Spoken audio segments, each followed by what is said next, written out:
Turma, bem-vindos mais uma vez. A gente já estava aí com saudade, né, Angélica? De gravar mais um episódio do 5Cast, podcast do 5 Educação. Até porque mês de julho é um mês complexo, de férias. E o nosso compromisso com vocês é manter o alto nível. Hoje tem um convidado muito especial. Né? A agenda dele é bastante concorrida. E vai ser um papo de uma área que é a área que eu entendo ser a mais importante, que é a área comercial de uma incorporadora. A minha origem, formação não é comercial, mas não tem como não reconhecer que ali a incorporadora ganha ou perde o jogo. Então, primeiro, obrigado, Felipe. Felipe Melnick, ele já explica, né? O sobrenome já diz muito. E eu, antes de passar a bola para ele, eu fiz uma pesquisa, a gente já sabe, mas eu queria saber se é fake news ou não. Triatleta, é verdade, Felipe? Ex-triatleta. Ex-triatleta. Então não é tão... Faz parte, a informação tem um pouco de verdade, mas ele foi criador da usina da Melnick. Acho que foi a primeira operação, né, no Brasil. Ele idealizou o Melnick Day, verdade também? Olha aí. Verdade. Criou o Paleta Atlântida, que é um evento sensacional aqui no Rio Grande do Sul. Casado, 3 filhos. Então é verdade, é triatleta. Muito obrigado, Felipe, por estar aqui conosco. Seja muito bem-vindo. Eu que agradeço o convite. Para mim é uma honra estar com vocês. Conversar sobre comercial, sobre real estate, são as coisas que eu mais amo, então ansioso aí para te ter um papo legal e quem sabe aprender um pouco e ajudar também. Legal, legal. Sabe que o nosso público do 5, Felipe, é incorporadores pequenos, médios e grandes também, né? E a gente sempre tem o desafio da área comercial e que bom que tu veio aqui para nos ajudar e levar esse conteúdo relevante. Nós temos uma pergunta clássica que é: o que é incorporação na tua vida? O que ela representa? Uma pergunta filosófica. Eu nasci no meio da construção civil. A minha mãe, ela é arquiteta, mas ela era professora do primário. E quando eu comecei a me entender por gente, mas bem pequenininho mesmo, ela estava fazendo arquitetura. Então, o meu quarto era também a mesa, aquela de arquitetura grande que tinha. Eu brincava embaixo daquela mesa, eu brincava de fazer maquete. E tenho meu pai engenheiro, meus tios engenheiros, meus irmãos engenheiros. Então, a minha vida foi dentro de casa, dentro de obra. Então, eu vivi construção civil desde pequeno. Por outro lado, eu entrei mais tarde, efetivamente, na empresa. Eu sempre digo que eu era muito feliz, né? A gente pegava as casas que o pai ia destruir e fazia festas. Olha. E aí, das festas foram crescendo, a gente fez uma produtora de eventos. Provavelmente vocês devem ter se formado com a gente, a Guadalajara. Nós éramos líder de formatura no estado. Opa. E a gente chegou a fazer mais de 100 formaturas num único mês. E depois da Guadalajara, a gente começou pelas festas também. Tive casas noturnas. Então, eu era muito feliz. Eu era bonito naquela época e feliz. Mas, no decorrer da vida ali, meus irmãos falaram, vem trabalhar conosco, que eu não queria, efetivamente. Tudo que um jovem de 20 anos queria era ter casa noturna e festas. E aí eu acabei indo para a construtora. E a ideia era passar 6 meses em troca de nunca mais me incomodarem. Eu ia passar 6 meses lá passando... Quase um trainee, assim. Eu ia passar por todas as áreas. Eu fazia faculdade de administração e direito. Ia passar por todas as áreas. E depois eu podia voltar para minhas festas e estava feliz. Curiosidade, alguma nome de casa noturna que tu tinha? A gente foi sócio do Pipe, da Zap, teve o Nick Saiko e grandes eventos aí que a gente se divertia. Não vamos entregar a idade, mas ok, né? Que bacana. Desculpa te interromper. Foi divertido. E quando eu entrei efetivamente na Melnick, foi entrando em e passar por todas as áreas, mas assim, na semana 1, tinha um cara chamado Vitor Capum, ele tocava o nosso comercial, ele saiu para ir para Rossi. E aí o meu irmão falou, assume o comercial. Assim, na primeira semana. Na primeira semana, como vai para o comercial? Não sei nada. Não, vai para o comercial até a gente achar alguém. E aí passou uma semana e meia, a gente encontrou uma pessoa, a pessoa veio, falei, tá bom, tô fora do comercial. E aí o cara ficou uma semana e se demitiu. Falei, vai lá pro comercial de novo. E eu acho que eu sempre tive essa veia comercial. Isso é meu, assim, natural. E eu gosto de pessoas e foi indo e nunca mais voltei para fazer as festas, infelizmente. Fechou tudo. E acabei ficando na incorporadora. Isso Isso foi por 2005, 2006, mais ou menos. Mais ou menos aí. Então, é uma longa história, aí já tem 20 anos aí praticamente de vivendo construção civil, daí sim como trabalho, porque antes era por osmose. Então, a gente... Legal, então, legal. na tua pergunta, assim, o construção civil, para mim, ele é a minha vida, né? Eu realmente tenho essa paixão, mas a minha principal paixão, eu sempre digo, além do churrasco, são pessoas. Eu gosto de pessoas, eu gosto de estar com pessoas. Então, bateu eu ter um conhecimento, know-how de construção civil, eu gostar efetivamente de comercial, sou ativo, sou empreendedor, gosto de pessoas, e aí a gente começou a fazer um trabalho sério que mudou bastante aí o mercado, deu resultado, e graças a Deus a gente está indo bem aí, então... Muitos cases, né? Muitos cases. Chegasse a morar fora, né? Foi a trabalho ou foi experiência pessoal? Foi algo profissional? Foi experiência pessoal total, assim. Crescer uma empresa é maravilhosa, mas ele tem as suas dores do crescimento que às vezes a gente sente muito na pessoa física. A gente tem que se dedicar, obviamente, 24 horas por dia para a empresa, e quando a gente se dedica muito para um lado, a gente abre mão de se dedicar para o outro. Eu estava casado com 3 filhos, um casal de gêmeos, né? E não conseguindo dar a atenção que a gente tem que dar. E aí, num acordo que eu fiz com os meus irmãos, eu ia tirar um período sabático. E eu estava sempre dentro da imobiliária, antes chamava Melnick Vendas, não era Raulzin. Eu estava sempre dentro da imobiliária, que eu preciso de uma transição para ir para a área de comercial geral da empresa. E, obviamente, quando a gente está com uma imobiliária, a gente vende bastante, também cria atrito com as outras imobiliárias, eu precisava de um período de transição. E aí eu também combinei com eles, eu acabei indo para São Paulo, né, São Paulo e Rio, para a Even, a gente tinha acabado de fazer a parceria com a Even. Eu fiquei 1 ano entre São Paulo e Rio, era segundas e terças em São Paulo, quarta em Porto Alegre, quinta e sexta no Rio. Puxado.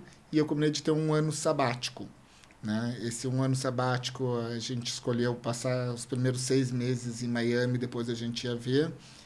A gente gostou muito de Miami, acabamos ficando 12 meses em Miami. Quando chegou a hora de voltar, eles tinham contratado uma pessoa melhor do que eu, então não precisava estar aqui. Mas depois eles descobriram que talvez não era bem assim a história. E aí veio o Covid. Daí, Covid lá ou aqui era a mesma coisa. Então, a gente passou todo o Covid lá. Então, ficou 3 anos e meio fora do Brasil. Que foi uma experiência, assim, talvez das melhores experiências da vida. Deu tempo de pensar, de botar energia de novo, de entender os valores que a gente queria buscar para a vida, e voltei aí. Que legal, né? Tocar a empresa. E interessante, foi numa fase de vida diferente, né? Que geralmente a turma vai, o cara é novo, quer ir para fora, vê, não, tu já foi numa fase madura, levou a família, Nem já tão tinha... madura assim, acho que eu amadureci um pouco lá. Felipe, nós dividimos em 2 blocos, vamos falar um pouquinho de comercial e depois no Melnick Day, que a gente... Sabe, talvez essa primeira pergunta, a resposta, né, Angélica, seja óbvia, mas eu queria escutar de ti, né? A gente olha as áreas comerciais dentro das incorporadoras.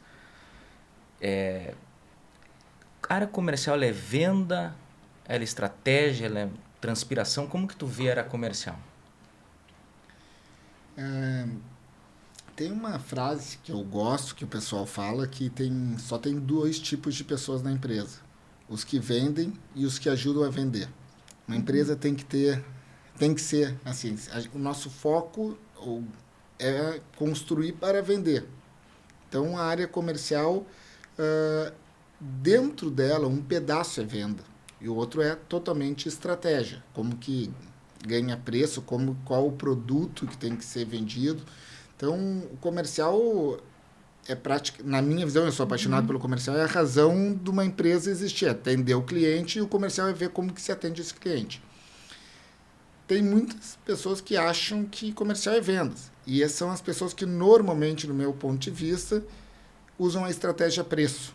E quem usa a estratégia preço não consegue nunca sair da estratégia preço, porque tu fica refém de ter o produto mais barato. Tu tem que saber ganhar valor. Então, o comercial tem que criar a estratégia de ganho de preço para a gente vender da melhor maneira possível, trazendo mais receita para a empresa, podendo permitir que a empresa possa comprar os melhores terrenos, porque o terreno ele é diferente, ele tem um preço de mercado.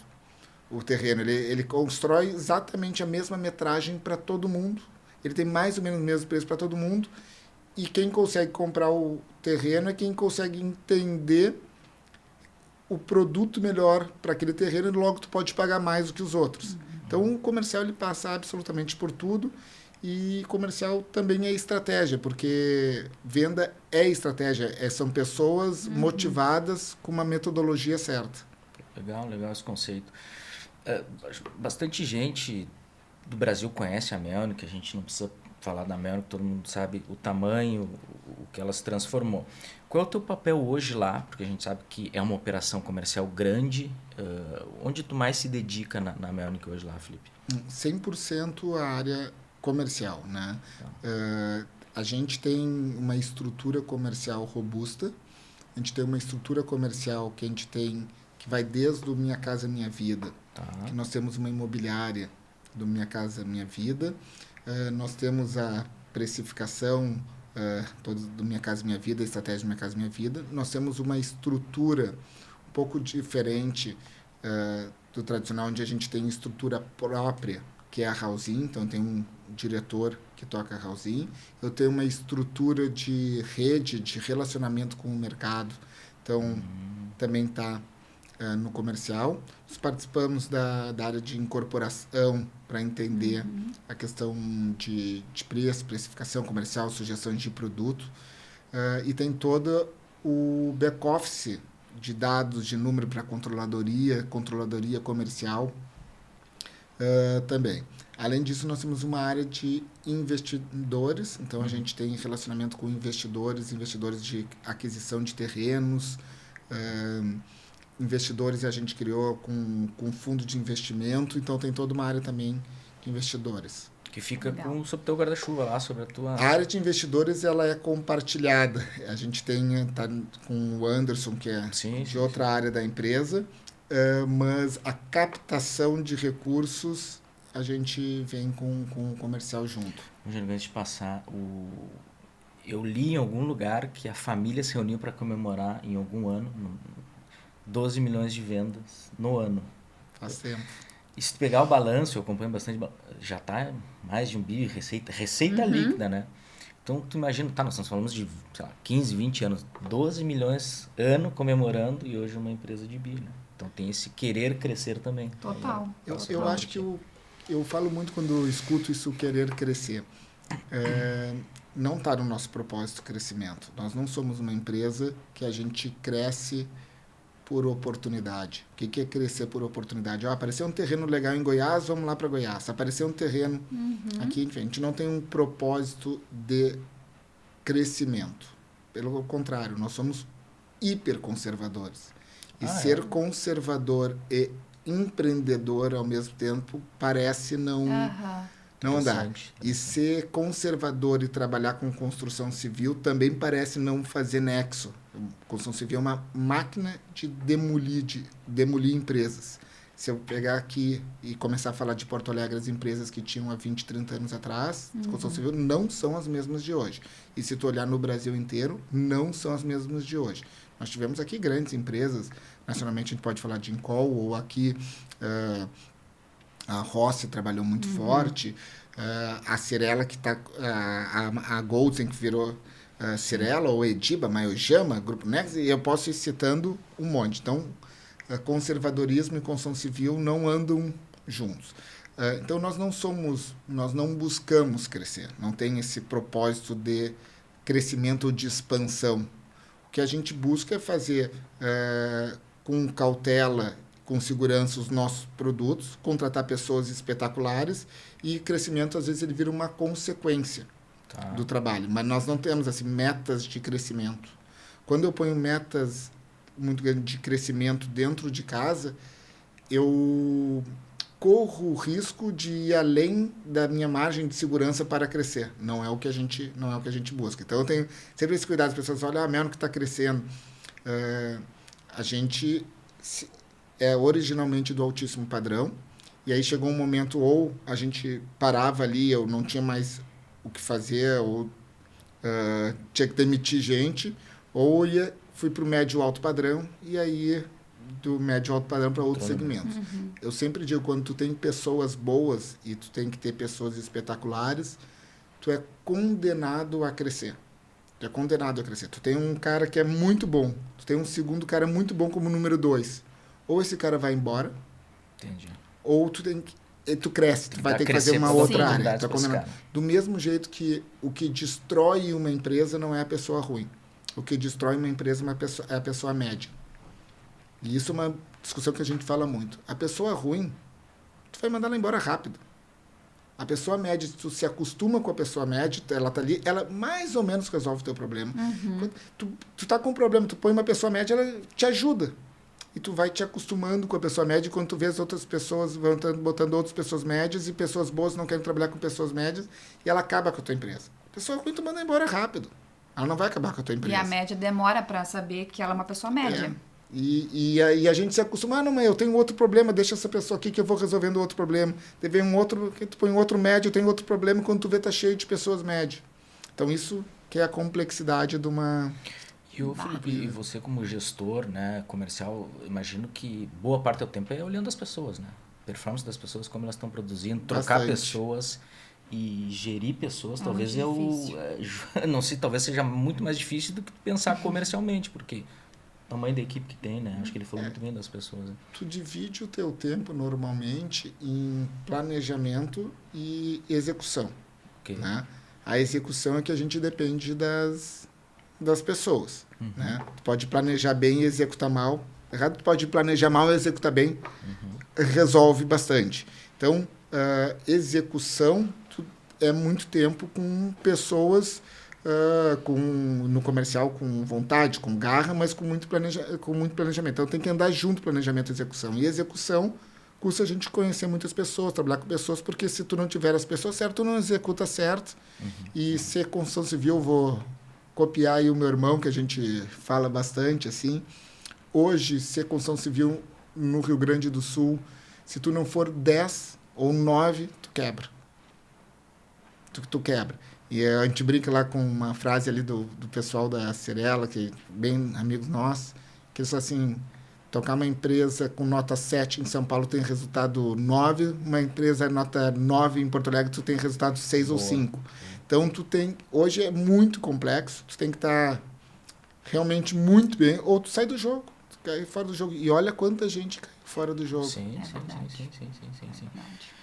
Bom, e pegando esse gancho, então, dos empreendimentos, né? Que a gente sabe que a Melnick tem muitas coisas acontecendo ao mesmo tempo. Como é que vocês organizam isso, Felipe? Esses empreendimentos em diferentes estágios, como é que vocês organizam as prioridades de venda? O que é estoque? Como é que vocês olham para isso? Primeiro eu tenho que voltar para a origem para explicar isso. Todo terreno que nós vamos comprar, nós fazemos o que a gente chama de COIN, Comitê de Negociação Interna. Depois um COLAM, Comitê de Lançamento. Mas para eu comprar o terreno, eu tenho algumas premissas. O valor do terreno, o valor de construção e uma curva de vendas, uma curva de receitas. Então, essa curva de receitas que eu tenho, ela é a minha diretriz de trabalho. E eu ouso a dizer que eu vou entregar essa curva de receita. Né? Eu só não... essa curva de vendas, eu não sei a que preço. A variável velocidade de vendas eu consigo controlar. Talvez eu tenha que mexer um pouco na variável preço. Então, a minha diretriz inicial é uma curva de vendas. A minha empresa é a soma de dezenas de curvas de vendas. Então, eu sei exatamente o que eu tenho que vender. Vou dar uma média padrão assim, a gente vende mais ou menos 40% nos primeiros 6 meses, e é o que eu busco, 50% durante a obra e 10% do dia da entrega da obra até 12 meses. Essa é a minha curva de venda saudável para 70%, 80% dos empreendimentos. Minha vida é um pouquinho diferente, loteamento é diferente, alto padrão é diferente, mas estou pegando uma curva de venda saudável. Ou saudável porque eu me projetei para ser essa a curva de venda. Então, quando eu saio desta curva de vendas, eu já aprendi que me custa muito caro voltar para ela. Então, eu tenho que botar dentro da curva de venda o mais rápido possível. Qual é a campanha que eu tenho que fazer às vezes? É o que está fora da curva de venda. O que está indo naturalmente nessa curva de vendas, eu estou tranquilo. Né? A cabeça a gente tem que resolver sempre o elo mais fraco. Então, eu vou acompanhando todos os nossos produtos. É claro, a gente vai fazendo ações. No lançamento, vou fazer o lançamento, eu tenho que vender 40% nos primeiros 6 meses. Mas, na verdade, é uns 25% no primeiro mês. Para ter esse número de vendas, eu tenho que ter X número de visitas, X número de propostas. Então, a gente tem muitos dados, que são as nossas métricas. Não é só um computador, né? Põe todos os dados ali, a gente vai vendo. Mas, com esses dados, nos ajudam a tomar decisões mais certeiras. Felipe, a gente, no nosso braço de consultoria, a gente gosta muito de implementar processos. E eu sou um cara de números, eu sou aquele cara que vai jantar no restaurante, já olha o número de mesas, quantas mesas tem, fatura, margem, minha vida é isso. Foi assim que eu abri Casa Noturna. Tu viu o cara tomando a cerveja, eu tomei 10 cervejas, todo mundo toma 10 cervejas, eu paguei a cerveja tanto, lá no super é tanto, eu tô rico. É margem, não, esse cara é tributado aqui, não, tá, no final do dia o cara ganha isso. O negócio dos outros é fantástico, faturamento é igual a lucro quase. Minha esposa fica, calma, relaxa. E eu gosto de ver, assim, de indicadores de venda, tem vários, tu já falou alguns, eu gosto de ver o VSO, unidade física e geração de caixa da venda. O que tu gosta de ver? Imagino que você deve ter um painel gigante, quantidade de unidades à venda. O que tu gosta de ver e tomar decisão? Se tu pudesse elencar 2 indicadores aí. Para mim é um tripé, simples e objetivo. Eu tenho velocidade de vendas, eu tenho margem e eu tenho despesa comercial. Eu tenho que estar encaixado nesses 3. Por outro lado, se eu fosse comercial puro, eu também é interessante entender, daí por estratégia, exposição de caixa do produto, mas isso já está no na minha viabilidade. Se eu tiver feito a curva de venda dentro da margem, em teoria já está. Claro que às vezes, eu fiz vendas muito jogado para o dinheiro para o futuro, então entrou pouco caixa, mas em teoria já está amarrado as regras, quanto que eu posso aceitar durante a obra, quanto que eu não posso. Mas esse seria meu tripé mágico aí, que é margem, velocidade e despesa comercial. Tu falou um ponto importante que às vezes a gente olha só para o indicador puro de vendas, né? Seja VSO, geração de caixa, aí tu vai ter outros indicadores do digital, etc. Mas ter essa preocupação do custo comercial, ela é muito importante. Eu vejo que as empresas não têm, porque a depender da operação, no caso de vocês, uma operação muito robusta, tem um custo muito elevado, né? E quem é que controla esse custo? É quase um resultado pela unidade de negócio comercial. Porque não é só vender, né? Tem que controlar todo o custo que gera. Então, essa visão de negócio é importante, né? E isso que tu falou é super importante, tanto qualquer um desses dados desse tripé. Vender, eu não tenho medo nenhum de vender. Tu pega um apartamento que é 1 milhão e tu põe por 500 mil, tu vende na hora. Exatamente. Então, tu tem que saber, tu tem que tocar margem. Despesa comercial também ele é muito forte. Tu tem se eu quero vender, se eu começar a dar prêmios e botar dinheiro infinito, tu vende. Então, ele é um tripé que ele anda junto. Não adianta ver. A despesa comercial ele é fortíssimo. É um indicador muito consumido pelas empresas de capital aberto com a despesa comercial. Claro. E vocês têm uma operação comercial interna, né? Então, tem um custo ali, né? Diferente, talvez, de uma pequena e média incorporadora que basicamente terceiriza toda a operação comercial dentro das imobiliárias. Agora, quem tem a operação própria... Não, mas é que dentro da despesa comercial, tu entra desde plantão, maquete... Perfeito, tudo. Todos os custos. E tem uma equação... Quase uma empresa apartada... Muito forte essa equação de vale a pena fazer decorado ou não vale a pena fazer decorado? Entra na conta desse empreendimento, não entra, mas vai aumentar valor ou não vai aumentar valor? Então, tem muitas perguntas ali para entender. E o problema é que muitas vezes isso nas pequenas incorporadoras não é computado e aí o custo vai, por exemplo, a gente não está vendendo, então vamos fazer um decorado. A gente não está vendendo, agora vamos colocar um plantão. E aí isso vai se tornando uma bola de neve depois. Não, é exatamente isso que tu falou. Eu tive uma experiência de trabalhar com multipropriedade. Todo o custo da empresa, praticamente o custo comercial representa 80%. Uhum. Mas é um outro negócio. Outro negócio, né? É outro bicho estranho, né? Bem estranho. Então tu até já respondeu, mas eu te pergunto, dá para vender muito e vender mal? Tá. Fácil, né? Acho que ainda mais no nosso mercado. É o que mais acontece. E dá para não vender e vender mal também, né? Dá para não vender e vender mal. Boa. O custo do dinheiro, tu vai jogando para frente tuas paixões pelo projeto, tem certeza que vai pegar preço e dá para vender mal também. Então, tem que entender o que é vender bem, o que é vender mal. Isso é uma equação complexa que tem que entender, ainda mais quem tem muito produto, né? Sim. Lembrando que para o corretor a próxima venda sempre é melhor, o próximo lançamento sempre é o mais importante. É sempre o próximo lead. Imagina que a construção civil é um bicho aí de margem de vou botar lá no final de 15%. Então, os primeiros 85% de venda que tu fez é só para pagar os custos, que sobra lá no final. Nossa. Então, vender 70% no lançamento e não vender nada depois é ruim, né? E vender linearmente é bom. Não interessa a velocidade de venda. Se tu não chegar lá no final com 90% vendido, teve que botar dinheiro do teu caixa. Tem que entender toda a equação e botar para dentro os distratos que vão ter também, né? E eu acho que tu falou isso aí de dar para vender bastante, vender mal. Eu sou muito crítico, salvo alguns produtos e alguns porquês, esse negócio de derreter, de vender tudo. Eu acho praticamente um absurdo falar que 3 ou 4 anos antes da entrega, eu consegui precificar no máximo o imóvel e vender tudo, né? Porque qual o papel do comercial? É vender o mais caro possível. Quer dizer que eu não tinha durante 4 anos a chance de tentar vender mais caro. Entendi. Se eu vendi lá no início, eu não tentei. Então eu sempre digo assim, eu sou fiel à minha curva de venda. Então, dia 1, eu tinha que vender 5 imóveis no mês 1, 5 no mês 2, 5 no mês 3, 6 no mês 4, estou indo. Se eu vendi 8 no mês 1 e 8 no mês 2, eu aumento o preço. Claro. Por quê? Porque quando eu aumento o preço, diminuo a velocidade de venda e eu volto para a minha curva de venda.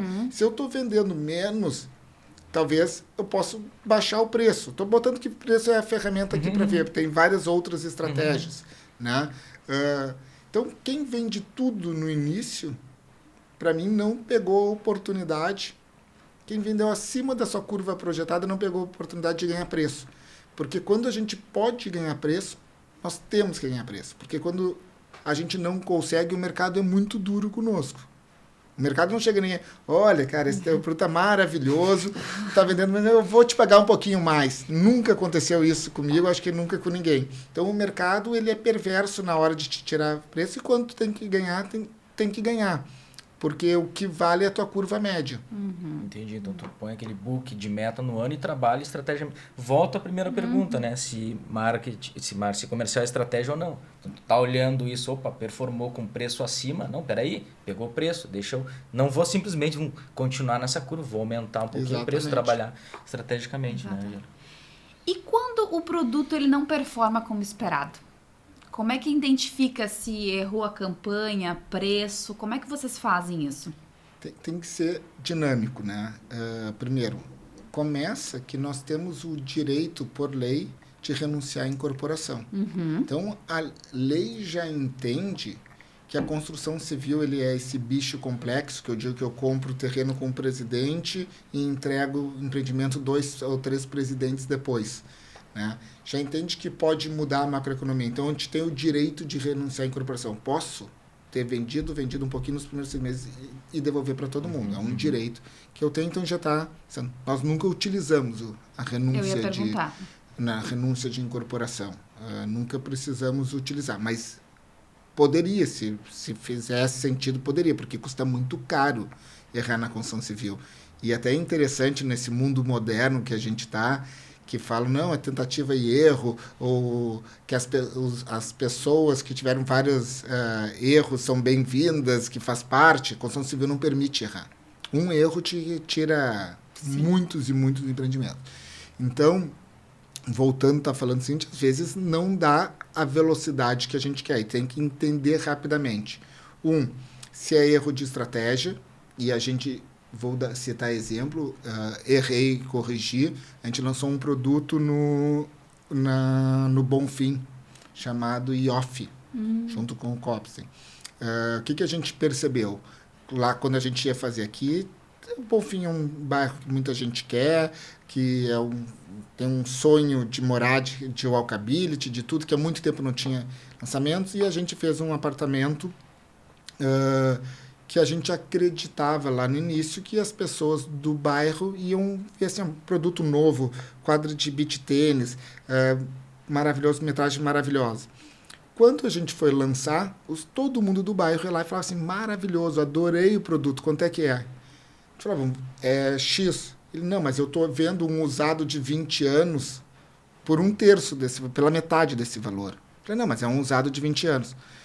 E aí a gente começou a ver que as pessoas do bairro não compravam. Por quê? E a gente fez toda a comunicação para o bairro. Porque as pessoas que estão morando ali são os que já aceitaram comprar apartamentos de 20, 30 anos de uso.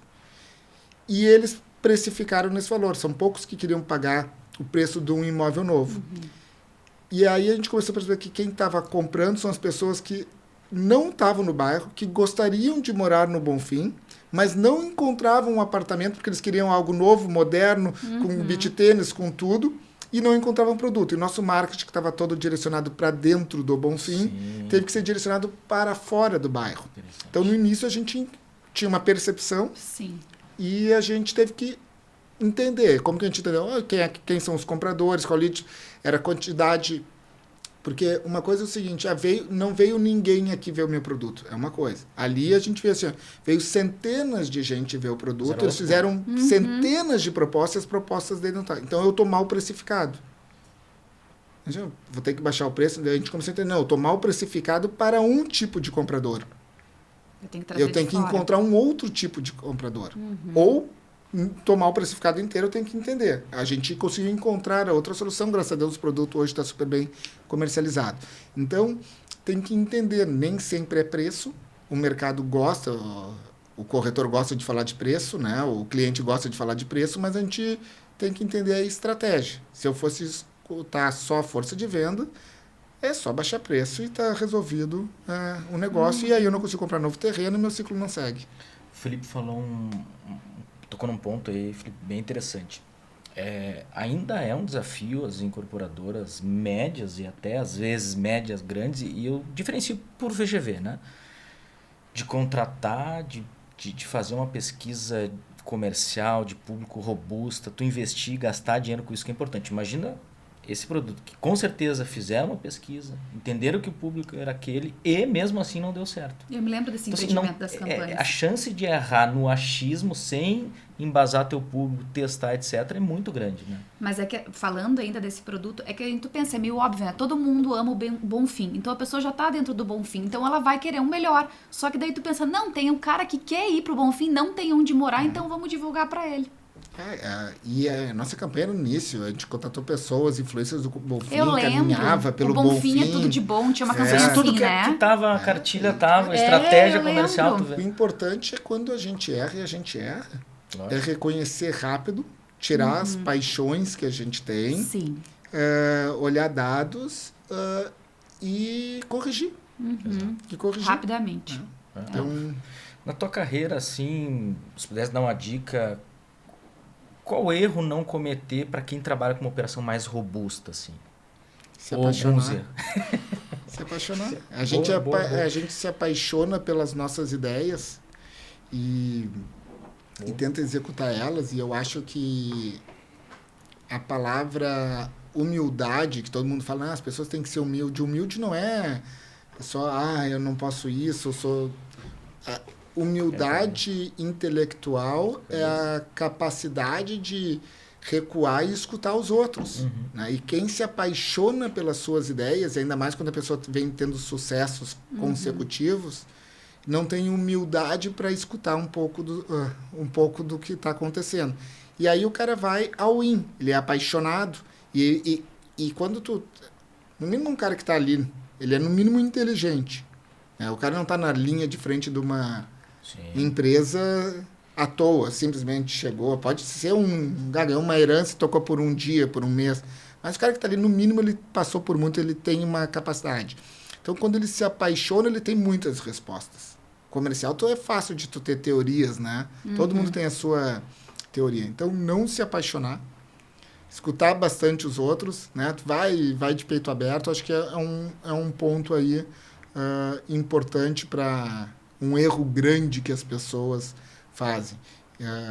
Essa paixão pelas suas ideias e vai seguindo com ela, vai defendendo ela e custa caro. Hoje, no Brasil, em Porto Alegre, o dinheiro custa muito. Eu me lembro quando eu morei em Miami, foi um fato interessante, estava com um incorporador de lá, que eu fiquei amigo, e ele estava contando que ele fez uns prédios e o mercado estava muito ruim. Ele falou, eu fechei tudo, deixei 2 anos tudo fechado, depois eu voltei e vendi. Eu falei, mas como? Ele, cara, eu ganhei depois 20%, 30%, subiu os preços dos imóveis, então ficou muito melhor ficar fechado. Eu falei, só que deixa fechado nos Estados Unidos, te custa 4% ao ano. Sim. Tu deixa fechado no Brasil, te custa 18%. Você não deixa 2 anos, se foi o negócio, né? Acabou tudo. Acabou tudo. Então tem que entender cada lugar. E aqui nós temos esse custo do dinheiro, errar é muito caro. Perfeito. É verdade. Tu tem uma pergunta de corretor, que é tua vida aí, né? A Angélica trabalha muito com corretores. Deixei para ti aí essa pergunta. E como fazer, Felipe, que uma marca seja desejada para o corretor vender? Que ele olhe, não, eu vou, porque assim, a gente trabalha muito com as imobiliárias, né? E aí eu tô lá nas imobiliárias e aí eu tô vendo os gerentes entrando, né? Hoje a Melnick vai vir aqui, hoje vem a fulana e tal. Como fazer com que o corretor, ele lembre, não, eu tenho esse produto aqui da Melnick, eu vou vender a Melnick? Parece difícil essa pergunta, mas ela é fácil, tá? Eu não sei, montando, achando que ia ser uma pergunta muito difícil. Acabou. Não é sobre o produto. É sobre credibilidade. Se eu pegar e tenho 10 lançamentos fortes da Melnick, ou 10 campanhas fortes da Melnick, quando eu fizer a 11ª, tu vai entrar. E eu não falei de produto. Eu não falei de produto. Então, o corretor, pegar uma palavra mais forte, ele tem o cheiro de sangue. Quando ele sente que tem sangue, ele está pronto para ir. Quando tem lançamentos que ele sabe, ele fala assim, ali a Melnick vai lançar. Eu vou dar um exemplo dentro do nosso grupo. A Arcadia fez muito bem isso lá na praia. Todos os lançamentos da Arcadia venderam 100% no pré-lançamento. Daí sempre falou assim, eu falei, fora algumas coisas, eu sou contra vender tudo. Loteamento eu sou a favor. Praia eu sou a favor. Depois eu posso poder entrar nisso daí. Mas todos venderam 100%.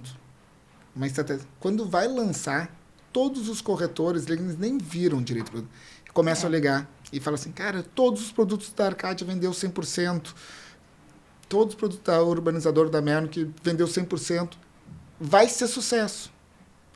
Todas as campanhas da Melnick têm que ser sucesso. E eu tenho que entregar sucesso nela para garantir a credibilidade do corretor vir de novo no próximo. Quando eu entro com o Melnick Day, que tem 15 anos de sucesso, eu não falei quais os produtos que eu vou colocar, qual o preço que eu vou colocar, o corretor está dentro. Então, muita gente acha que para trazer o corretor para dentro, tu tem que ter um produto espetacular. E tu tem que ter a credibilidade de campanhas. Então, cuidado quando vai lançar uma campanha, que se tu não entregar esta campanha, tu está manchando a tua credibilidade de outras campanhas. Tá. E às vezes a gente vai lançar campanha que a gente acredita que vai bem, e eu fiz isso recentemente e não lançou bem. Eu falei, cara, a gente vai ter que ajustar isso. Não, mas o mercado não está entendendo. Eu falei, se eu não ajustar, eu perco a minha credibilidade para as próximas campanhas. Porque quando eu entro na imobiliária e falo que vai vir uma campanha Melnick, ou um lançamento Melnick, ele sabe que eu vou vender. E é uma das coisas que eu falo muito até na convenção do Melnick Day ou de outras convenções. Assim, o Melnick Day, eu vou vender neste ano 300 milhões. Isso é um fato. Não estou dividindo. Se eu vou vender 300 milhões com comissão de 3%, eu estou botando, de 5%, desculpa, eu estou botando 15 milhões. Aqui dentro desta Melnick Day tem 15 milhões de reais em dinheiro. Isso eu vou pagar. É um fato. Quanto que é de vocês? Porque vai vender. E eles acreditam que vai vender. Porque se tu não entrar, alguém vai entrar. E vende. Se tu não vender. E eu uso muito isso. Tem uma mudança no mercado imobiliário na área de venda nos últimos 15 anos ou 20 anos. Lá no passado, o corretor tinha uma carteira de clientes. Hoje o cliente tem uma carteira de corretor. Olha que inversão. Então, se tu não ligar para aquele que tu acha que é o teu cliente, outra pessoa da carteira vai ligar para ele. E ele vai comprar. E daí tu vai ver um cara que tu vai falar, o meu cliente comprou com outro. Ele não é teu cliente. Se tu não ligar, se tu não atualizar ele, tá fora. Então, eu acho que é muita credibilidade, né? E a gente, ideias ruins com muita credibilidade traz gente, ideias fantásticas, sem credibilidade não traz ninguém. Quantos negócios, quem fala de startup, são espetaculares, o cara fala assim, sei lá se aquele cara vai entregar, não vai entregar. E às vezes tem um cara que fala assim, cara, eu quero fazer um negócio, eu tô dentro, não sabe nem o que é. Então, esta credibilidade comercial acho que é o que engaja e traz os corretores para dentro. Legal. Acho que vamos pular pro... É que esse assunto comercial é para a gente ficar a semana inteira falando. E Felipe já falou um pouco do Melnick Day. Tu sabe que, não sei se sabe, serviu de motivação. Eu fui executivo em Caxias, na fusão de duas empresas, chamadas Sense e Fisa. Conheço bem. E a gente fez lá... tentou replicar, guardadas as proporções de volume, eu não lembro o nome da operação, que era um dia de vendas. E tinha uma meta de 50 milhões, a meta foi quase batida, tentou-se fazer e foi muito legal. Era um conceito que já estava consolidado, etc. E antes de perguntar no Melnick Day, eu trabalhei com o Álvaro Alves da Beralve, e fui executivo lá, e ele dizia assim para mim, eu aprendi muito com ele dizia, acho que transpiração é obrigação. Todo mundo tem que transpirar, mas a gente tem que ter momentos de inspiração, que é o mais difícil, né? E como que surgiu essa ideia, essa inspiração de criar o Melnick Day? Antes de a gente falar dele um pouquinho. Na verdade, o Melnick Day começa com a Even. A Even fazia o Even Day. E um dia o pessoal da Even veio aqui, contou toda a história do Even Day, e ele falou, cara, impossível. Isso nunca vai dar certo no Rio Grande do Sul. E aí eles fizeram o Even Day, no outro dia eles falaram, vamos fazer, funcionou tanto, não é característico, o gaúcho não vai dar certo, não é o nosso negócio. E eu tinha ido viajar, não me lembro para onde, e eu chegava no Brasil no dia do Even Day. E eu combinei com a minha esposa que ela pegava as crianças e seguia para Porto Alegre, eu abria passagem em São Paulo, ia para o Even Day e voltava de noite. Quando eu cheguei no Even Day de manhã, assim, já tinha aquela fila para entrar, e tinha efetivamente a fila. Aí eu entrei, comecei a ver o negócio. Eu me lembro que eu estava na escada da Even, tinha uma escada interna, e eu liguei para meus irmãos, cara, vocês não entenderam, uma atmosfera impressionante. Não funciona. Eu falei, cara, tem uma atmosfera de venda que a gente pode copiar, que a gente pode fazer. E aí dali a gente resolveu fazer o primeiro, né? E ele era... Nossa meta, eu me lembro que a gente queria vender, o Leandro falava em torno de 15 a 20 milhões, e uns dias antes eu falei, Leandro, nós vamos passar de 50 milhões. Ele, na primeira edição? Impossível. Leandro, eu domino o comercial, eu tô pé no barro, eu tô indo em tudo que é lugar, nós vamos passar. Isso era uns 4 dias antes, eu tenho certeza absoluta. E até tem uma foto lendária, um negócio que ele falou assim, não tem nenhuma chance. Eu falei, se a gente... o que tu quer se passar de 50 milhões? E aí eu falei, a gente faz uma reunião toda semana. Eu falei, na reunião de incorporação, que a gente trabalha ali todo mundo, que a gente almoça todo mundo ali, se passar de 50 milhões, traz lagosta para todo mundo e tu come um sanduichinho. Daí a gente tem essa foto, todo mundo comendo lagosta e ele com um sanduíche. Que legal. Então a inspiração efetiva veio da Even, né? A Even parou de fazer o Melnick Day, o Even Day, e nós continuamos. A gente acha que a gente conseguiu transformar ele e ir mudando. E por que eles pararam? Não tinha mais adesão? O comercial, normalmente, ele se vicia em algumas coisas.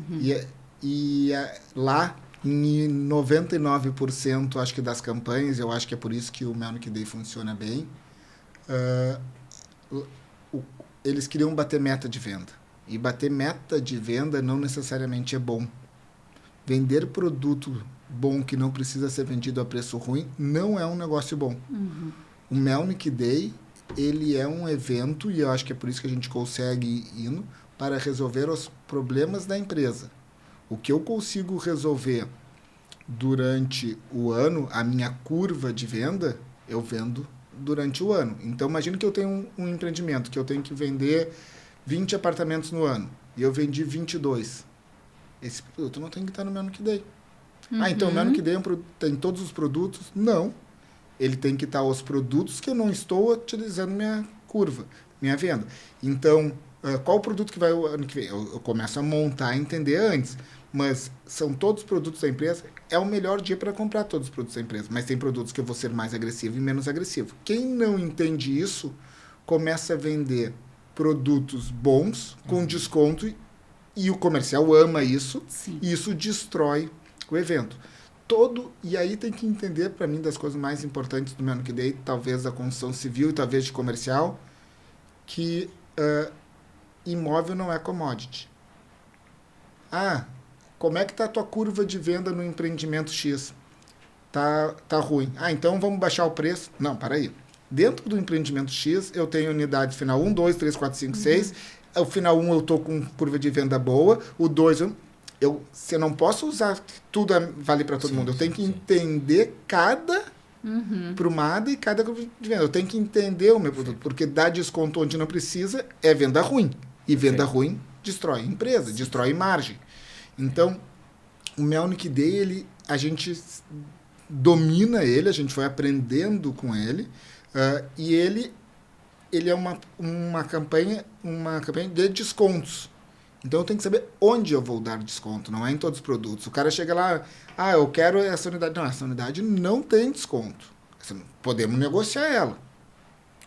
Negociaria em qualquer outra fase. Toda a diretoria aqui, talvez, vai um pouquinho mais, emoção, né? Agora, esse daqui que tá pior, ou que tem isso aqui, eu dou mais desconto. E eu divido em ouro, prata e bronze, eu tenho segmentos de desconto porque eu tenho necessidades diferentes. Né? Então, osso por osso, filé por filé. E hoje, dentro da Melnick, a gente até fez uma pergunta, já é um ativo, né? Já é uma marca o Melnick Day, quase uma outra incorporadora. São quantas edições já? Foram 15 edições. E se eu pegar o gráfico, exceto na pandemia... Na pandemia nós fizemos o Melnick Digital Day e vendeu muito bem. Vendeu bem. Claro que eu acho que não vendeu tanto quanto tu só vem crescendo, né? Como que vocês tratam essa marca Melnick Day lá dentro da Melnick? Como que vocês tratam esse negócio? Tô chamando de marca Melnick Day. Primeiro, eu vou para a origem porque eu acho que ele bate bastante. E já me perguntaram várias vezes, já falei várias vezes. Felipe, qual é o teu sonho com o Melnick Day? Meu sonho é destruir o evento. Simples assim, eu não quero o evento. Meu sonho é vender tudo na minha curva de venda e não precisar fazer uma campanha de desconto. Simples assim. Por que eu quero ter uma campanha? Eu queria ter esse Hermé que tem fila para comer. Boa essa resposta. Não é? Então, não tem paixão pelo evento. Primeiro, ele é um evento para resolver os meus problemas. Então, dentro disso daí, eu tenho que tratar ele dessa maneira. Ele é uma matemática que a gente cria. Qual é o meu problema do ano ou para o próximo ano? Qual o produto que talvez eu não consegui botar na curva? Talvez são esses. É esse que a gente vai botar. Tá bom. Quanto que tem de VGV aqui? X. Quanto que eu uso de marca para fazer o evento? Y. Tá? Esse é o tamanho do evento. Então, o ano passado era para ser um evento de 170 milhões. O que eu vendia 198 era para ser o ano passado. O que eu vendia acima de 198 não estava na minha conta, nem marca, nem verba para isso eu tenho. Eu tinha uma conta do que eu queria vender. Então, eu trato ele, entendendo ele, como uma ferramenta minha, que eu criei uma marca, ele tem valor, eu tenho dinheiro institucional que vai para lá, a gente tem uma verba separada para ir criando ele, e que ele tem que me projetar e me trazer, colocar na linha de venda. O Melnick dele é muito importante para a Melnick, mas importante também entender que ele representa mais ou menos 25% das minhas vendas. Eu tenho os outros 75%. Né? Ele é um movimento, né? Ele é um movimento. Ele quase que me põe em dia, o primeiro trimestre. Porque janeiro normalmente era mais fraco, quando não tem lançamento. Fevereiro também, e eu recupero. Sim. Então, ele é uma marca, a gente entende ele como marca hoje, 15 anos colocados, né? Mais de 2,5 bi vendidos nele. Muitos corretores passaram por essa história, acreditam. Muitos clientes compraram e sabem que fizeram um bom negócio. Né? Então, ele é uma marca que a gente tem muito carinho, a gente planeja muito ele e defende muito ele. Defende muito. Lá no início, a gente tinha até 36% de desconto, a gente não usa, porque era o do ano, a gente não usa mais isso aí, não expõe mais desconto. Eu te falo, a gente vende o evento. Antes eu vendia os produtos, hoje eu vendo o evento. E é legal que dentro das imobiliárias também tem esse repertório de vender o evento. Porque o dia a dia do corretor é: oi, tudo bom? Eu quero te oferecer o empreendimento X ou o empreendimento Y. Ele é focado. Talvez é a única vez que ele diz: oi, tudo bom? Eu quero te oferecer o Melnick Day. Para qual produto? Para tudo isso daqui. Entendi. Essa atmosfera lá vocês conseguiram replicar aqui. E quanto tempo antes do evento que começa essa mobilização com as imobiliárias, com todo mundo, que vocês conseguem viver isso? São várias mobilizações. A primeira minha mobilização ela é com a minha estrutura interna do comercial e controladoria, que começa basicamente quando termina o Melnick Day, eu começo a projetar o outro. O que é o produto que eu vou resolver no Melnick Day e o que eu vou resolver no ano inteiro. Eu já começo a decidir isso aí. Segundo, depois é marketing, tudo como que a gente vai, conforme a característica dos produtos, como é que eu vou trabalhar, né?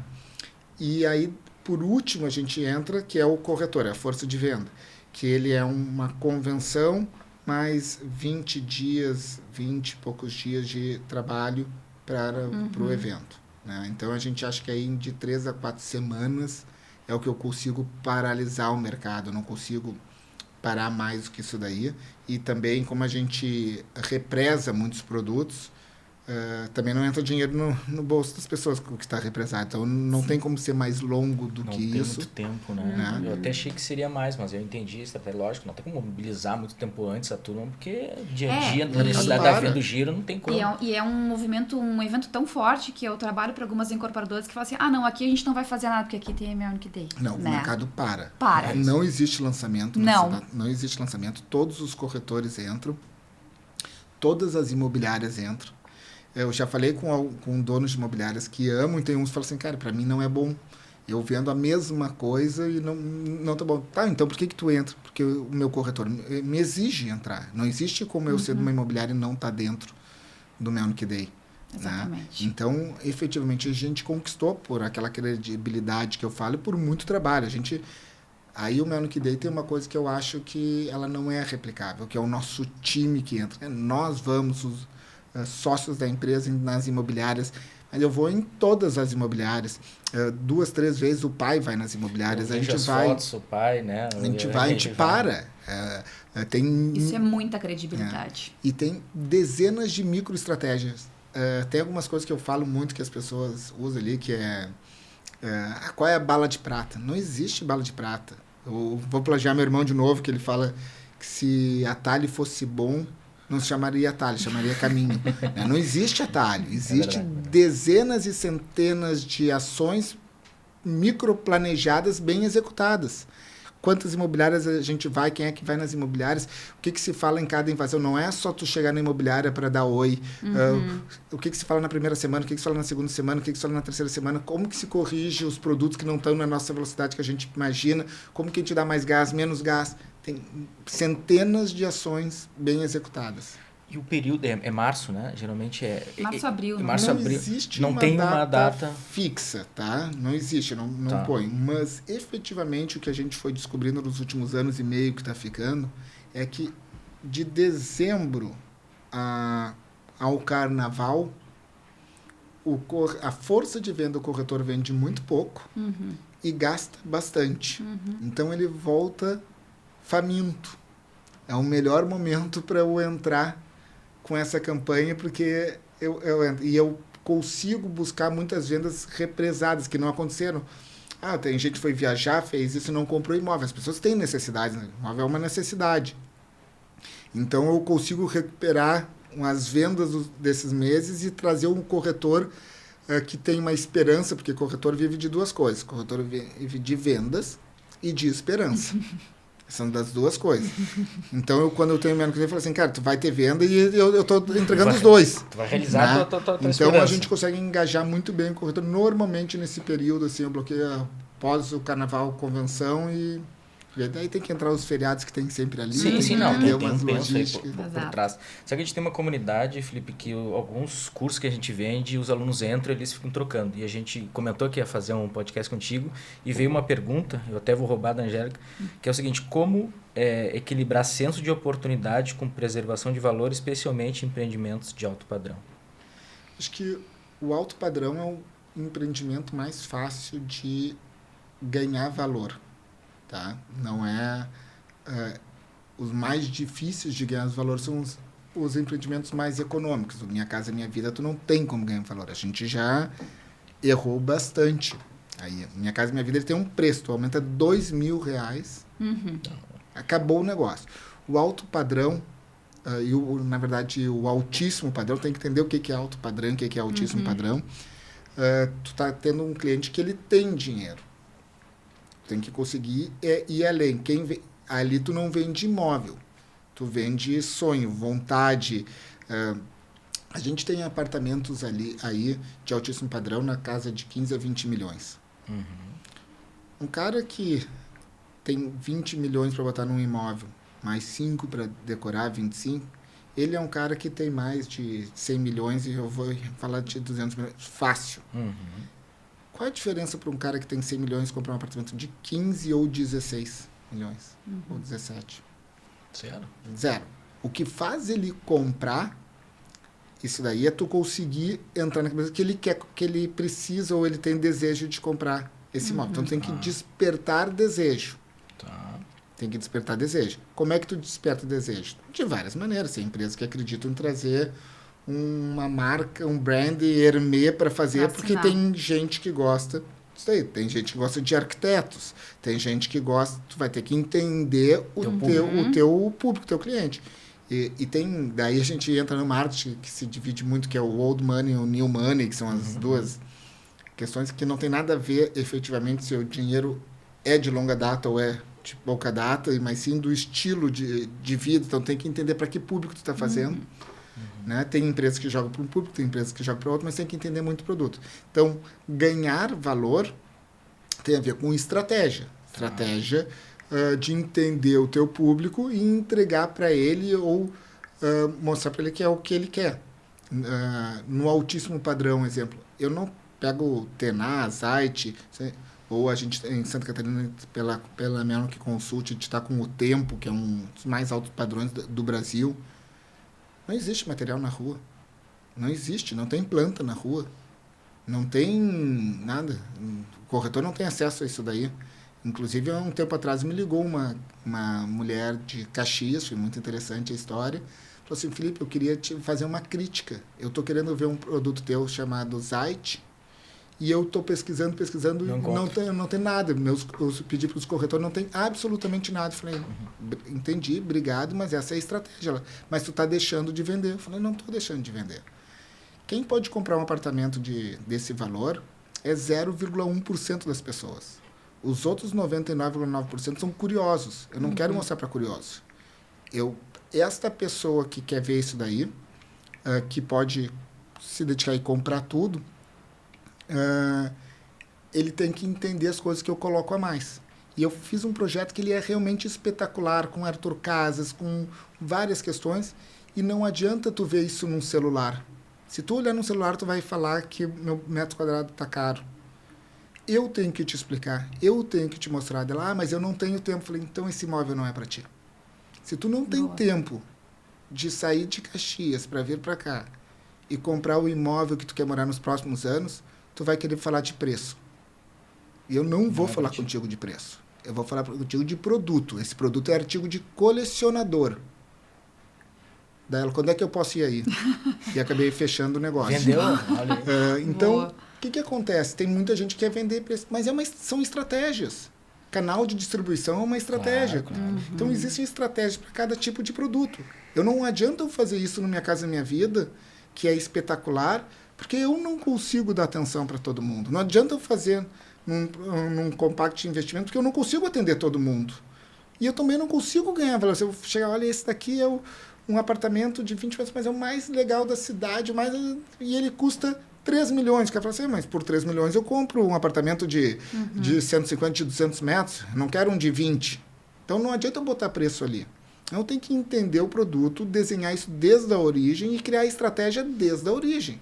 Tem produtos que é canal de distribuição, tem produtos que é exclusividade. Lógico. Como é que não buga a cabeça vendendo Minha Casa Minha Vida, loteamento, edificação média, edificação... Porque tudo tá no comercial, tudo tá lá contigo, essa bucha. Quem é que disse que não buga a cabeça? Quem disse que eu durmo? Porque assim, 20 milhões, vai pra minha casa, que tu tem o teto de precificação. Como que funciona? Acho que tem vários pontos. Primeiro, a gente tem uma equipe aí super madura, muito boa, que vem crescendo junto com a gente, que vai dominando. Assim, a gente foi dividindo a empresa, a gente tem áreas comerciais focado em questões diferentes. Minha Casa Minha Vida tem a sua própria imobiliária, tem o seu próprio pessoal no comercial, então a gente foi dividindo.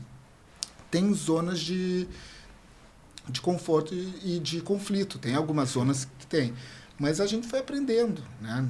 Não foi da noite para o dia, a gente começou a construir, fazer em todas as áreas. A gente era de uma área, foi indo para outra, foi aprendendo. Hoje tem a Melnick Consult, que a gente fala com outros estados, a gente dá consultoria para outras incorporadoras. Então a gente foi desenhando e aprendendo muito erro. Acho que eu contratei uma pessoa agora esses dias que não era do mercado imobiliário para o comercial, e eu falei, cara, fica tranquilo que aqui dentro da Melnick, em 6 meses é como se fosse 5 anos em outro lugar. A quantidade de coisa que a gente tem. E esse dia ele falou, é verdade, cara, é impressionante, mas tem muita experiência acumulada dentro da Melnick. Tem muitos anos, tem muitos acertos, muitos erros, mais acertos. Então a gente foi aprendendo, e aí não precisa ficar reinventando sempre a roda. A gente já tem uma metodologia, tem pessoas que conhecem ela. Legal. A gente tinha mais perguntas, mas a gente tem um compromisso de tempo e nós temos um quadro final aqui, Felipe, que é um bate-bola rápido com o incorporador. Eu vou te fazer umas 5, 6 perguntas e tu responde o que vem na cabeça aí. Vamos lá. Preservar preço ou acelerar a venda? Preço. Investir mais em mídia ou fortalecer canal de corretores? Canal de corretores, sem dúvida. Concentrar força no lançamento ou trabalhar estoque com mais disciplina? Complexa. São bem diferentes, né? Disciplina tem que ter sempre. Mas tu ter uma bela largada é muito importante. O mercado é muito duro, o corretor, quando ele não vende, ele começa a queimar. E o produto, às vezes, pode ser queimado de maneira errada. Então, ter um bom lançamento é importante. E bom lançamento é disciplina, porque eu faço meus 40%, que é a minha curva que eu projetei. Os dois. Não é igual a primeira. Dar desconto ou melhorar a condição de pagamento? É a mesma coisa. Tá? É a mesma coisa. Mas depende da tua necessidade de caixa. Beleza. Fazer campanha ampla ou ação segmentada por produto? Segmentada por produto. Priorizar VSO ou margem? Margem sempre. Mas tá ligado. Tá ligado. Vender com exclusividade ou abrir para mais imobiliárias? Eu acho que canal de venda é muito importante. Tem que entender qual segmento que está falando. Aí, desculpa, eu sei que é bate-papo, mas essa é a questão da construção civil. Construção civil não é commodity. Não é uma coisa igual para tudo. Cada estado é diferente. Já se perguntaram, eu faço essa pergunta para muita gente. Talvez construção civil seja o maior negócio do mundo. Se não é o maior, é o segundo maior, o terceiro maior. Se eu te perguntar, a empresa de bebida tu conhece? Global. De farmacêutica tu conhece? Global.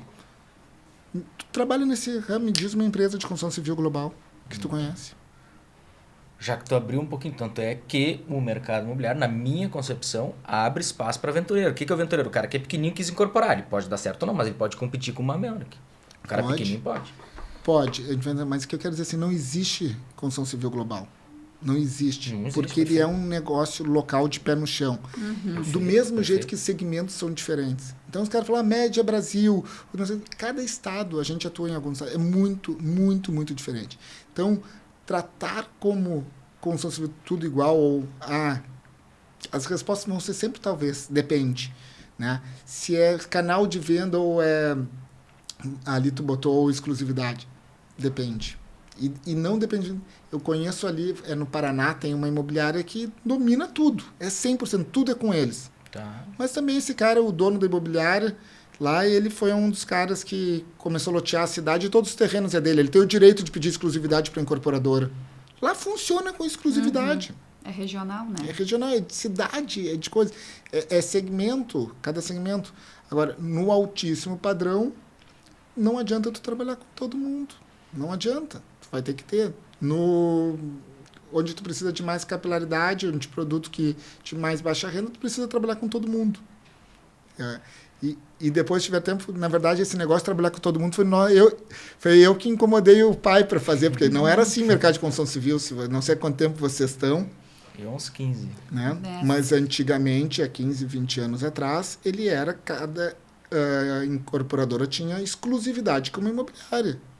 E a exclusividade era o seguinte, tu fazia minhas vendas, tu pegava o produto com exclusividade, a imobiliária comprava página de 0 hora ou classificados, era dinheiro deles, e a imobiliária vendia para os corretores, vem trabalhar comigo, que eu tenho exclusividade com essas incorporadoras. Era assim que funcionou o mercado durante muitos e muitos anos. E aí eu brinquei, eu vim dos eventos, eu falei, pai, eu não consigo entender por que tem tanta imobiliária em Porto Alegre e a gente só trabalha com uma. Na verdade, que era o Dirani, que tinha antes, era a Dirani. Qual era o nome? Não sei se é o Dirani. E aí a gente só trabalhava com eles. Não, mas aqui é assim. Tá, mas pai, por que a gente não trabalha com todo mundo? Porque é assim. Eu falava para você, não é assim. Local. Daí um dia eles falaram, ô guria, se tu quiser então... Vai e fala com um monte de imobiliário, porque todos... E eu falei, agora sim, né? Deu carta branca, agora vai. Deu, tá, qual é a verba? Fui contratar uma pessoa. Ele, não, mas tu não tem verba para isso. Mas a gente começou a falar fazer assim, eu tinha a convenção para os imobiliários e comecei a falar com outros. Inclusive era o contrário. A gente tinha comissão de 5%, né? E eu pagava 4,5% para imobiliário e meio para remunerar a estrutura para falar com eles. Mas a gente começou a falar com um monte de imobiliário. Hoje, 67% das nossas vendas vem do canal de distribuição de imobiliário e a gente mudou o mercado aqui, nessa inquietude de quem não é do negócio que entrou no negócio. E eu fui para São Paulo para fazer isso, porque não existia também. São Paulo também era só exclusividade. Era só exclusividade, era o modelo do mercado, mas estava mudando. E hoje não existe mais que trabalha com exclusividade. Tem que ter alguns ajustes que tem que ser feito, né? Daí tu vai entrar de novo questão de mercado que funciona. Em São Paulo, o corretor autônomo ganha igual ao corretor da imobiliária. Então, se a venda é 5% e paga 40% para o corretor, ou seja, 2%, o autônomo ganha 2%, não ganha 5%. Essa é uma questão que aqui de Porto Alegre, do Rio Grande do Sul, que tem que ser pensado um pouco, tem que ser corrigida ou não, é o caminho que é ir, mas é por isso que lá muita gente está nas imobiliárias e menos autônomos que aqui. Aqui o autônomo, ele carrega o direito de venda é exatamente igual à imobiliária. É bom, é ruim para o incorporador? Não sei, é só um questionamento que tem, mas como os mercados são diferentes, né? Então, cada mercado tem suas características, e esse negócio hoje de canal de vendas, ele é importante entender. Quando tu fala com empresas multinacionais sobre canal de venda, eles falam assim, meu canal de venda ele tem uma missão, manter o preço. Tá. O que é manter o preço? Eu ponho um preço no meu canal de venda e mantenho ali e os outros vão chegando mais ou menos nesse preço. Eu perco venda ali, o cara compra às vezes no outro. Às vezes tu vê, o pessoal fala assim, não, eu vou fazer com a minha imobiliária própria porque daí eu posso vender mais barato. Porque eu posso vender eu tenho a minha margem dali. É totalmente o oposto da lógica do comercial, que o teu canal de venda é para ganhar preço. E os caras fazem para vender mais barato. É complexo isso daí. Então, desculpa trair do teu bate-bola, mas eu achei que era um ponto importante. Tem mais uma e depois eu vou estender com uma outra totalmente fora. Essa aqui é capciosa. Focar no cliente final ou no corretor influenciador da decisão? É no cliente. Tá? Cliente. Temos que ter muito cuidado, ainda mais quando eu vou falar aqui, mas eu tenho que, medindo as palavras, tem que deixar claro que o corretor, ele trabalha para o cliente e não para a incorporadora. Boa. Né? O corretor, ele é um parceiro do cliente. Ele está ali para defender os interesses do cliente. Inclusive, às vezes, alguém chega, porque eu comprei isso ou aquilo não estava... Falou com o teu corretor, por que meu corretor? Porque tu escolheu o teu corretor de confiança para vir aqui ver um negócio. Foi tu que escolheu. Não foi eu que te dei um corretor. Né? Então, eu acho muito importante focar no cliente final. Né? Mas ter um ótimo relacionamento, o melhor relacionamento possível com o canal de venda é importante, porque também do canal de vendas que a gente puxa muita informação. O que está lançando, o que não está lançando, o que está vendendo, o que não está vendendo, como fazer, como que eu vou consumir o próximo empreendimento. Eu falo muito com as incorporadoras. Então, como tudo na vida tem que falar com os dois, mas o cliente final, a longo prazo, é quem a gente tem que tratar muito bem. Todo mundo tem que tratar bem. Para fechar agora, se você fosse um conselheiro advisor de uma média incorporadora que quer dobrar a operação comercial, quer deixar ela mais robusta, que dica você daria para essa incorporadora? É super difícil de falar essas coisas, porque tem que entender o porquê que ela quer deixar essa mais não robusta. Essa não estava nem no escopo, porque é mais deixar mais robusta. Né? Nunca, por isso que eu não acredito em bala de prata, né? Não é uma resposta de algumas coisas assim. Mas eu acredito muito em força de vendas própria, né? Que é o que está falando. Ter uma força de venda mais forte. Eu acho que o saudável, e nós não temos, e eu busco muito isso, é tu ter em torno de 50% de venda própria e 50% de venda não própria ou do mercado. Assim tu consegue não depender dos outros de imobiliária. A gente já teve essa dependência no passado de chegar e fazer um lançamento, e tinha grandes players no passado que falaram assim, não lança agora que eu estou comprometido com outra incorporadora. Falei, mas peraí, então eu agora vou olhar quando que eu vou lançar, dependendo da tua vontade, eu vou ver o teu calendário de lançamento para ver. E aí que caiu a ficha efetivamente para a gente não poderia depender de uma imobiliária. Então, ter um canal de distribuição próprio forte, ele é importante para te dar autonomia comercial, tomar as decisões corretas. Então, eu gosto muito de ter, né?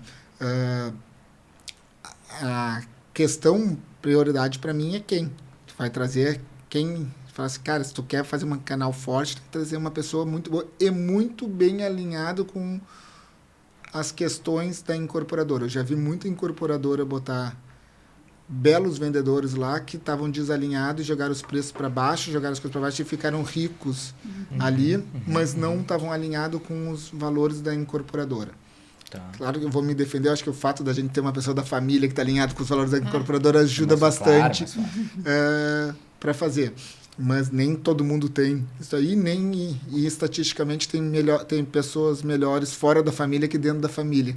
Então tem muita gente no mercado aí espetacular para trazer. Eu acho que traz uma pessoa muito boa, alinha os objetivos e no alinhamento de objetivos põe margem mais do que volume de vendas. Perfeito. Eu trabalho muito mais, o meu time comercial que trabalha, eles ganham por margem, muito pouco por volume, né? Que eu acho que é onde fazer, e não foi fácil fazer essa mudança, então alinha pessoas boas com alinhamento muito importante, com alinhamento com a incorporadora. Maravilha. Baita episódio, né? Sim, eu fiquei prestando atenção o tempo todo. Muitos ensinamentos. Turma, a gente vai ter que encerrar, né, esse episódio. Aproveita e se inscrever no canal, siga a gente. Felipe, muito obrigado. Eu acho que, de novo, era um papo por uma tarde inteira aí.